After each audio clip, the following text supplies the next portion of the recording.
Tenía apenas 10 años cuando trajeron a un niño pequeño a las vías del tren, le arrojaron ladrillos y finalmente le provocaron la muerte. Aquí están 10 inquietantes entrevistas con niños asesinos seriales. Número 10. James Fairweather. Stood over like that. Not helping that. I stabbed him first there. I've done it a few times. While I was doing that, my voices were laughing and laughing and laughing louder and louder. El 29 de marzo de 2014, Fairweather atacó a James Atfield, padre de 5 hijos, que acababa de sufrir un accidente automovilístico. Tumbado en el césped del Parque del Castillo, Fairweather lo apuñaló brutalmente, poniendo fin a su vida. Sufrió más de 100 apuñaladas.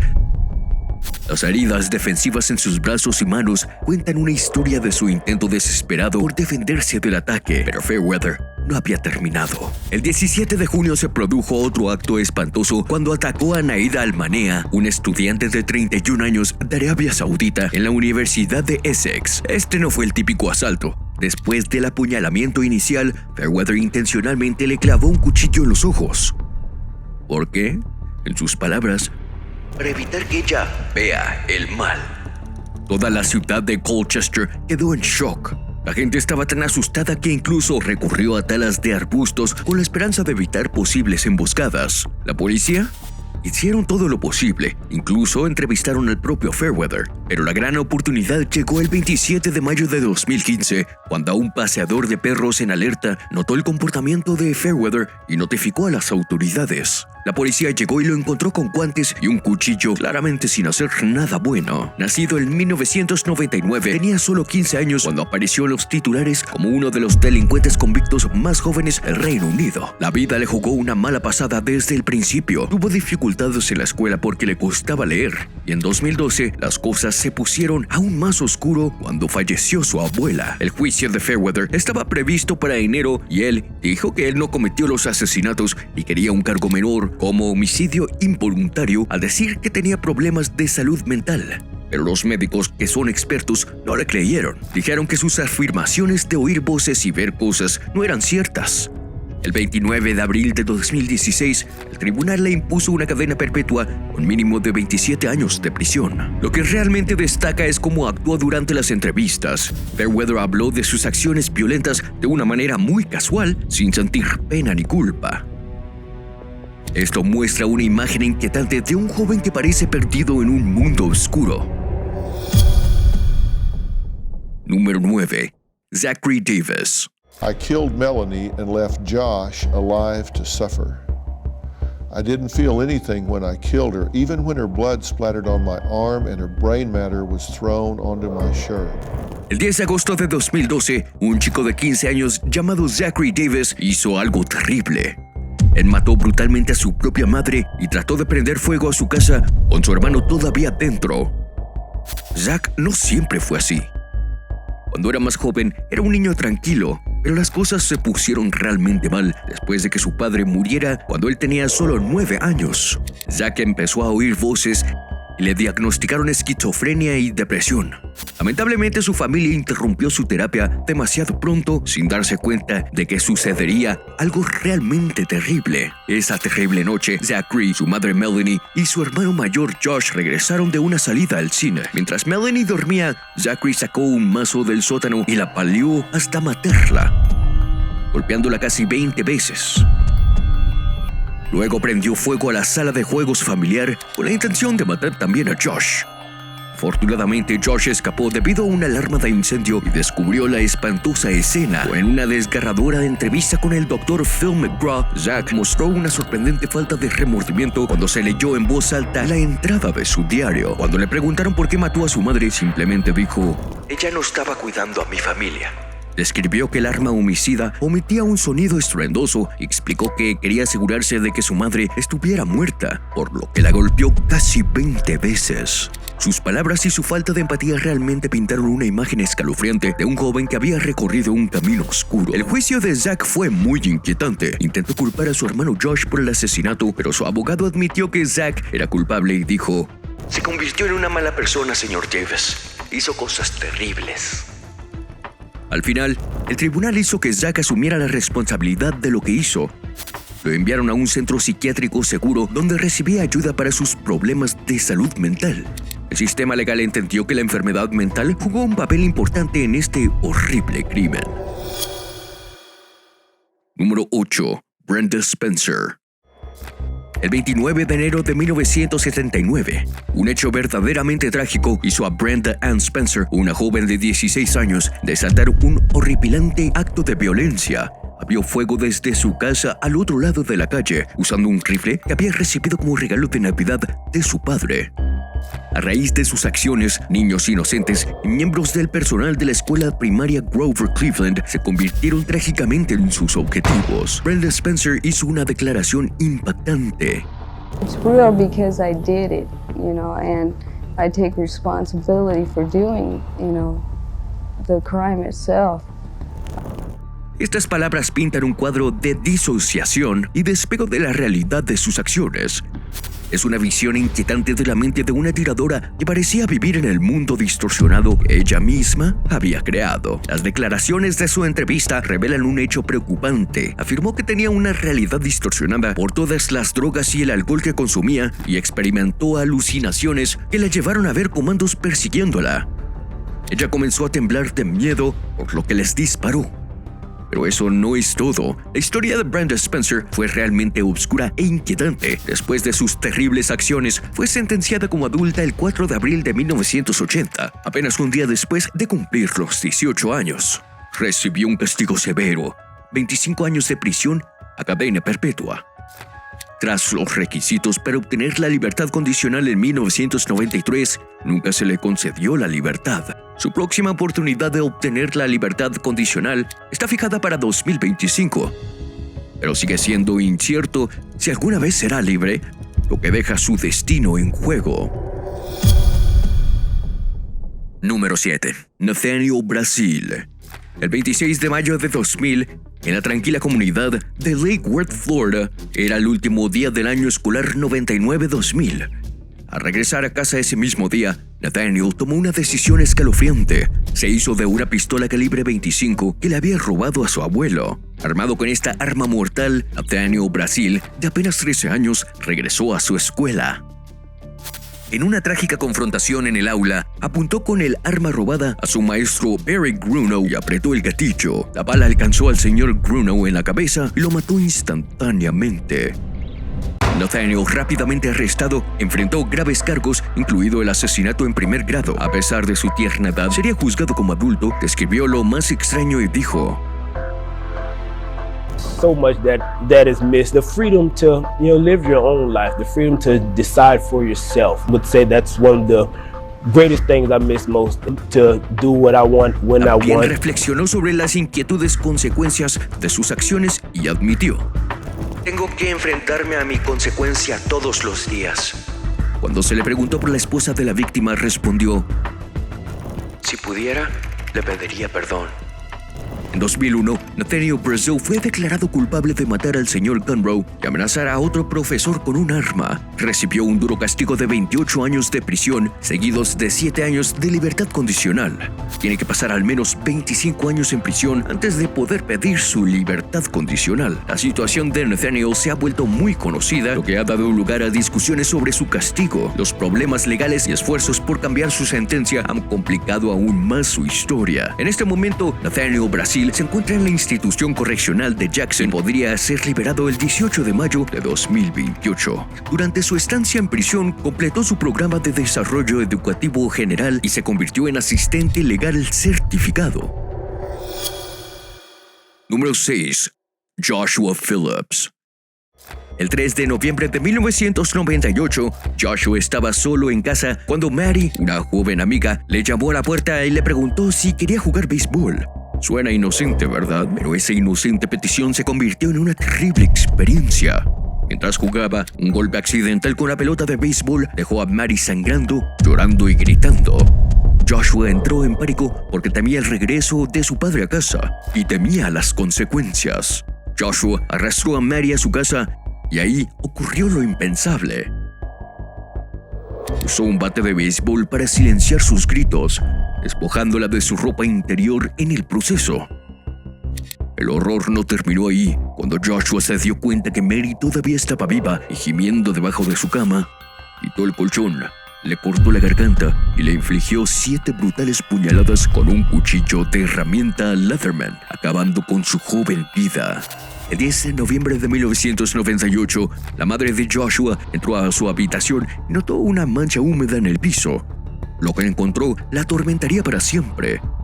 El cuerpo sin vida de Mary Clifton. Piensa en la conmoción y el horror que debieron apoderarse de ella cuando inmediatamente alertó a las autoridades, lo que llevó al arresto de Joshua ese mismo día. Sorprendentemente, confesó el asesinato a las pocas horas. En una entrevista especial con el Times Union, Joshua no entró en los detalles sangrientos del crimen, pero sí compartió algunos pensamientos inquietantes que surgieron de su mente. No parecía arrepentido en absoluto, parecía sumido en sus pensamientos, lo que nos dio una mirada inquietante a su personalidad. Joshua incluso admitió haber adoptado una estrategia defensiva durante su infancia. Pensó que ignorar los problemas los haría desaparecer. Esta mentalidad sentó las bases para el acto inimaginable que cometería más tarde. That I had to come to terms in dealing with that I'm going to die in here. I might do 60, 70 years in prison. Really helped me mature and help me grow. Pero esto es lo realmente inquietante, como Joshua describió su tiempo en prisión. Una fila de reclusos ancianos, algunos entre 60 y 70 años con bastones y andadores, recogiendo sus medicamentos. Lo golpeó como una tonelada de ladrillos. Darse cuenta de que podría pasar décadas, si no toda su vida tras las rejas. Durante su juicio, Joshua fue juzgado como un adulto y la defensa optó por no llamar a un solo testigo. Basaron su argumento en la idea de que la muerte de Mary comenzó como un accidente y luego escaló hasta un estado de pánico que era casi como una locura. La decisión del jurado fue rápida y tardó poco más de 2 horas en declararse a Joshua culpable de asesinato en primer grado. Fue condenado a cadena perpetua sin posibilidad de salir jamás de prisión. Atrapado en el duro castigo del sistema, no pudieron condenarlo a muerte porque era demasiado joven cuando cometió el crimen. Número 5. Alyssa Bustamante. Did you use to cut her throat with? A pocket knife? A kitchen knife? Was her throat cut? Yeah. Oh. El 21 de octubre de 2009, Alyssa Bustamante le hizo algo horrible a la niña de 9 años llamada Elizabeth Olsen. Convenció a Elizabeth para que fuera al bosque y luego la estranguló, le cortó la garganta y la apuñaló en el pecho 8 veces. Pero se vuelve aún más aterrador porque Alyssa había planeado hacer algo horrible 5 días antes, previamente cavando una tumba para Elizabeth. Durante su entrevista, se le pidió a Alyssa que diera un cierre sobre lo que hizo. Cuando se le preguntó si le había cortado el cuello a Elizabeth, ella respondió con empatía y remordimiento, rompiendo en llanto mientras confirmaba el horrible acto. También le preguntaron sobre el arma que utilizó, a lo que ella respondió con mucho remordimiento que era un cuchillo de cocina. Y describiendo de manera espantosa cómo cometió el asesinato, que impulsó a alguien a cometer un acto tan monstruoso. El motivo de Alyssa era escalofriante y siniestro. Quería saber cómo se sentía quitarle la vida a otra persona. Es un motivo que provoca escalofríos. Nacida el 28 de enero de 1994, Alyssa tuvo una infancia problemática y quedó al cuidado de sus abuelos debido a la lucha contra la adicción de su madre y el encarcelamiento de su padre. Los signos de su descenso a la oscuridad se hicieron aún más claros alrededor de 2007, cuando listó el escalofriante pasatiempo de cortarse como algo destacado en su perfil de YouTube. Después de cometer el asesinato, su comportamiento se volvió aún más inquietante. En su diario escribió: "Acabo de matar a alguien. Lo estrangulé, le corté el cuello y lo apuñalé. La sensación era estimulante. Una vez que el miedo inicial desaparece, es realmente estimulante. Sin embargo, ahora estoy temblorosa. Voy a la iglesia." Sí, fue casualmente a la iglesia mientras se llevaba a cabo la búsqueda de Elizabeth.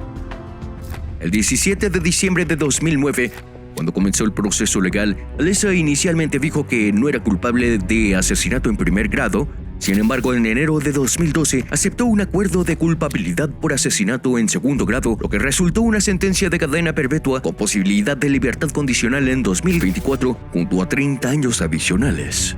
En 2014, cuando pidió una suspensión de su castigo, rápidamente le dijeron que no, Pero había una buena noticia. Si ganaba dinero hablando de lo que hizo, tendrían que decírselo a la muy triste madre de Elizabeth, Patricia Priest.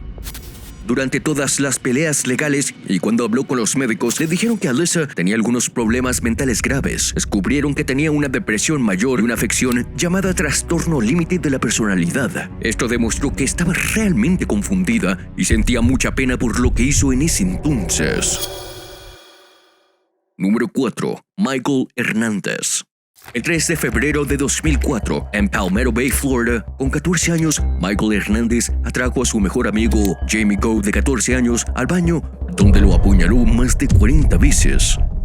A raíz de este impactante incidente, las acciones de Hernández y los oscuros detalles del crimen saldrían a la luz durante su asombrosa entrevista en 2008. Durante esta entrevista, Hernández lanzó una bomba cuando admitió que apuntó a Jamie porque creía que era el más fácil de manipular entre sus amigos.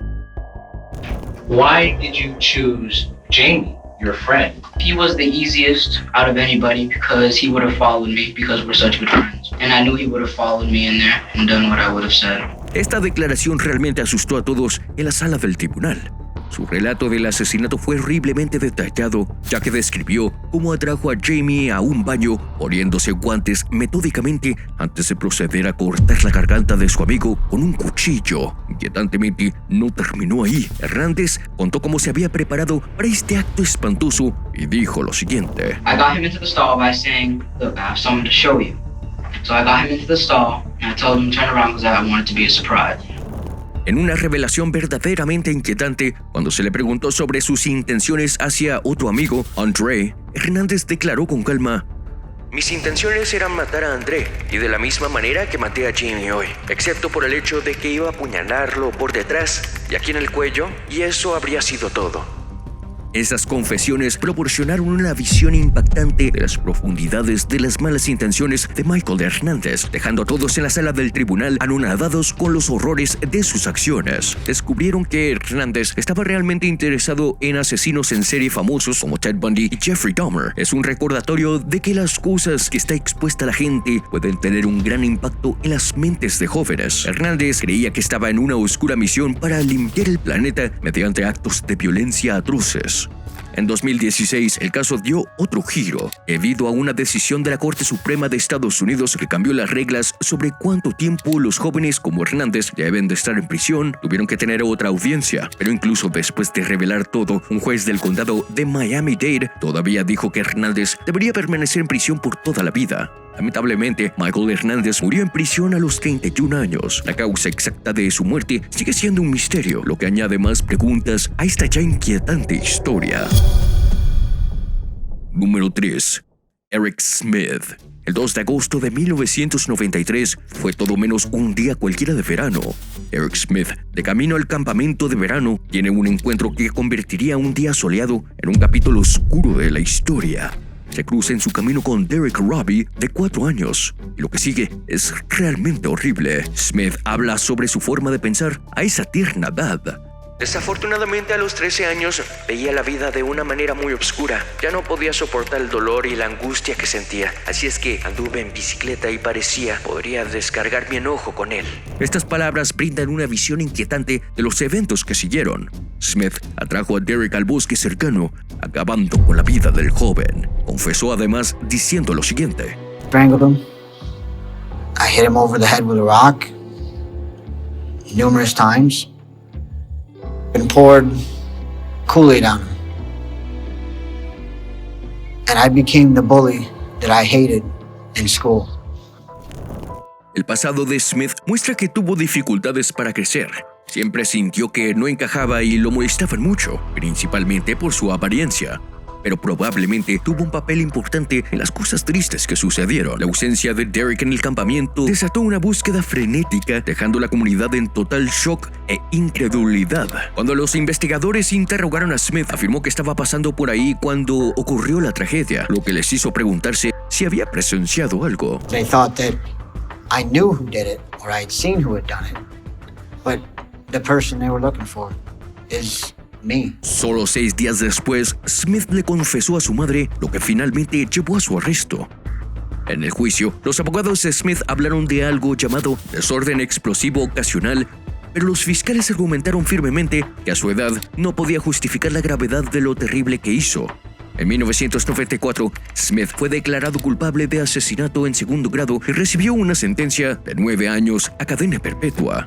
En octubre de 2001, la vida de Smith dio un giro inesperado. Después de 27 años tras las rejas, se le concedió la libertad condicional. Su liberación, inicialmente prevista para noviembre de 2021, enfrentó retrasos debido a su problema de vivienda. El 1 de febrero de 2022, Eric Smith salió de la prisión, lo que desató debates sobre la justicia, la ayuda a los jóvenes delincuentes a cambiar y la continua dificultad de la sociedad para tratar con los jóvenes que hacen cosas terribles.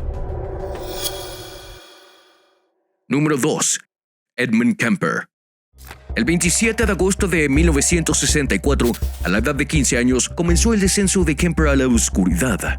Después de una acalorada discusión con su abuela, cometió un acto a sangre fría, disparándole en la cabeza y en la espalda con un rifle de caza. Su abuelo corrió una suerte similar a su regreso a casa. Los motivos de Kemper eran inquietantes. Quería quitarse la vida y proteger a su abuelo para que no descubrieran la muerte de su esposa. En 1991, durante una entrevista con Stéphane Bourgoin, no mostró ningún remordimiento ni empatía al describir sus actos. Hizo una declaración que es profundamente inquietante. The two girls were killed around 6 p.m. By 11 the next morning, they are both completely gone out of my life. The third murder, which is the second incident, Thursday night, I killed her. I took off Friday, I didn't go to work, I called in sick, took CTO. Como si eso no fuera lo suficiente, describió además cómo se deshizo de sus cuerpos sin ningún signo de remordimiento.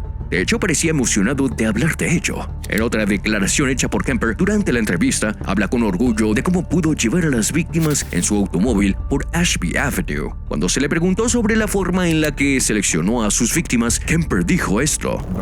And it was also the development of the passion. If I was drove, they died. Like the last two victims. I was so pissed I'd have killed anybody that got in a car. Incluso hizo daño a su propia madre. En abril de 1973, él la mató violentamente con un martillo y una navaja y luego le hizo cosas perturbadoras en el cuerpo. Para añadir a su horrible historia, engañó a la amiga íntima de su madre, Sarah Sally Hallett, de 59 años, hacia una trampa mortal y la estranguló hasta la muerte. El 7 de mayo de 1973, Kemper fue acusado y su juicio fue nada menos que intenso. Al enfrentarse a 8 cargos de asesinato en primer grado, sus confesiones detalladas pintaron un panorama espantoso. A pesar de su declaración de locura, los médicos elegidos por el tribunal dijeron que no padecía una enfermedad mental y el jurado lo declaró culpable de todos los cargos. Kemper quería la pena de muerte, pero no la consiguió. En cambio, recibió 7 cadenas perpetuas por cada delito y nunca podría salir de prisión. Reside en el Centro Médico de California en Vaca Valley. El aspecto verdaderamente inquietante de la entrevista de Kemper es su total falta de remordimiento y la extraña emoción que mostró al hablar de sus actos atroces, como evidencia en las declaraciones que hizo durante su entrevista con Stéphane Bourgoin. Número 1. John Venables y Robert Thompson. El 12 de febrero de 1993, en el Reino Unido, un niño de 2 años llamado James Patrick Bulger fue secuestrado, torturado y asesinado por 2 niños que solo tenían 10 años, John Venables y Robert Thompson. Este terrible crimen tuvo un enorme impacto en el Reino Unido. Ya sabes, la madre de James Bulger, Denise, tuvo un momento realmente aterrador en el centro comercial de New Strand en Bootle, Merseyside.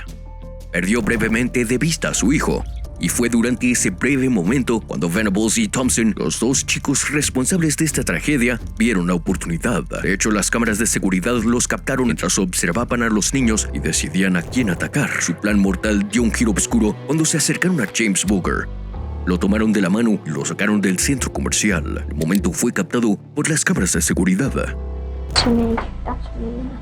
So, the boy holding James's hand is you. Yeah. And the boy ahead of you, in the dark jacket and trousers, Robert Thompson. Luego llevaron a Bulger a una caminata de 2.5 millas por Liverpool, donde lo dejaron caer y le causaron heridas en la cara. Incluso bromearon acerca de empujarlo al canal, mientras que un testigo describió a Bulger llorando a mares. En un intento de ocultar su crimen, colocaron baterías en la boca de Booker y es posible que hayan insertado algunas en su recto. Esperaban que el tren lo atropellara, haciendo que pareciera un accidente. Lo dejaron tirado sobre las vías del tren, solo y vulnerable. Los chicos comenzaron a contar los hechos. Thompson y Venables admitieron que mataron a James. Cuando se le preguntó sobre los detalles, Venables explicó. He took me in there and started feeling blood cells. Was he bleeding?